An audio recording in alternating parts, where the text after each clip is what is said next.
Hello there. Welcome back to Elements in Focus. So grateful to have you here today, spending a lot of good time talking about building family trusts. And no better than a person, our team partner, certified financial planner, and one of the heads of our trust division team, Daren Hardesty, to walk us through the importance of these tools and instruments, why we have them, and some of the things you need to be considering as you're entering what we call your fifth and last critical element, and that is estate planning, making sure your wishes and desires pass accordingly, and more importantly, who's taking care of you in the meantime as well. So, not to steal any thunder, Darren, because I know you can cover a lot here. Building family trusts. What are we diving into today, and what are some of the important things we need to consider? Yes, thanks, Grant.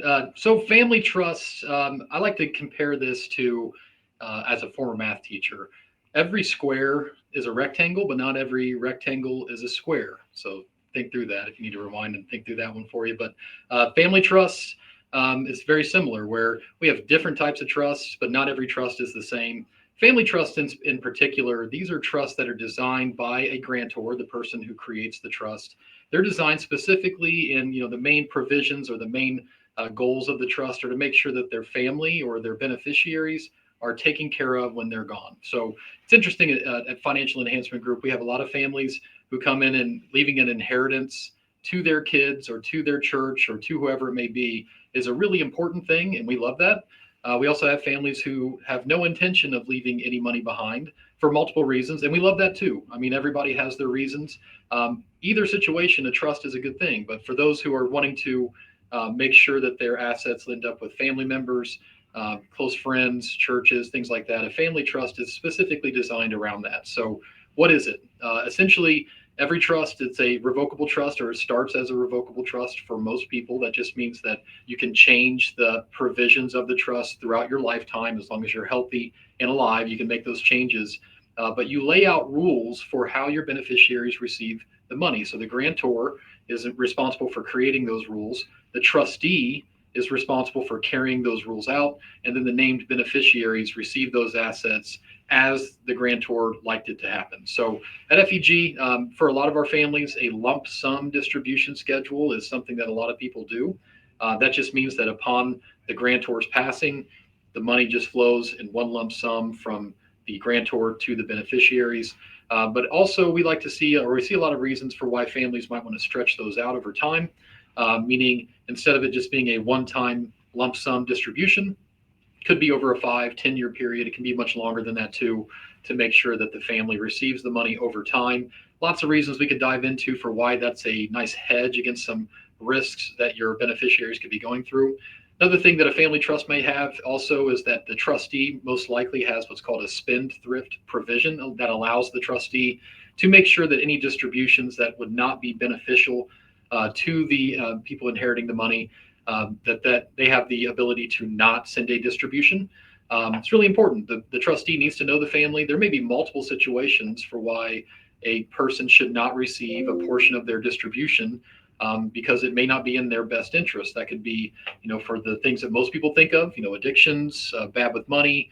There could be a divorce. There could be creditor issues, different things that when that money leaves the trust and goes to the beneficiary, now they're exposed to more risk financially, where it may be in their best interest for a certain amount of time for the trustee to hold the money back. So a family trust overall, the main objective is to make sure that the family is taken care of. So from that side, there's lots of other reasons to make a trust. There's estate planning reasons, as far as avoiding estate taxes. There may be creditor or asset protection type trusts that are there to make sure that your assets are protected. Different scenarios may call for those, but if you're thinking of a family trust, you're saying, I want my beneficiaries to receive the money over a certain amount of time. I want there to be a lot of control that the trustee can apply to make sure that my beneficiaries are well taken care of.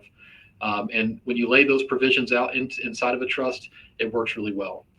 Grant, I'm going to go into one more topic and then I'm going to send it back to you. But another place that you may see a lot of family trusts, it happens a lot, if there is a blended marriage of any kind where spouses come together, they have kids from previous marriages or previous times in life. And it's really important that they, at that time in their life, that they protect their assets from a future spouse or from kids from a different marriage, that it was never their intention for the money to end up there. So you see family trust implemented in what's called an AB trust. You'll actually see a lot of times the name family trust as a part of an AB trust. And what an AB trust is where you set up that when the first spouse dies, the surviving spouse is there. They have a marital trust that is funded, that is there to take care of the spouse. Up to a certain amount of money is moved there. And then another percentage of the money goes into the family trust, which is there for the kids. Once the marital trust is dissolved, meaning that surviving spouse has passed away, typically you see those assets flow into the family trust to have the kids receive the money at that point. So you're going to see different reasons to have it, but overall, if you're wanting to make a trust and making sure that your kids, your beneficiaries are well taken care of, that there's some oversight and there's a filter, if you will, between the money and the beneficiaries to make sure that they are have good counsel as the money leaves the trust. Family trust is a great thing to consider. I'd say most people, that's what they think of with the trust, but a lot of times you hear all these different names and it can get confusing. But in this case, a family trust is a very basic reason for why a lot of people create them. Grant, if you have any questions, I'd be happy to answer, but love talking this stuff. I could do it all day. I just got to stop myself. No, you're great. And actually, no questions, Daren, because again, there's so much nuance to this. And I know you've spent a lot of times with the families that work with us and families that come in from outside of our organization to design some of these things that really, as Daren kind of has alluded to initially, it gets very intricate and very intimate with the family and what you're trying to do. Everyone has different values. Everyone has different objectives. And so trusts offer this beautiful canvas for us to paint on to get these objectives done. And so I implore you, if you have a situation where your state needs to have a look at, or if you're thinking about engaging in some of these tools like a family trust, please contact Daren and our team. 800-928-4001. I promise you, I've been doing this for a long time. Daren is one of the few, the best, the proud that we have in the industry and the company that can talk through these things.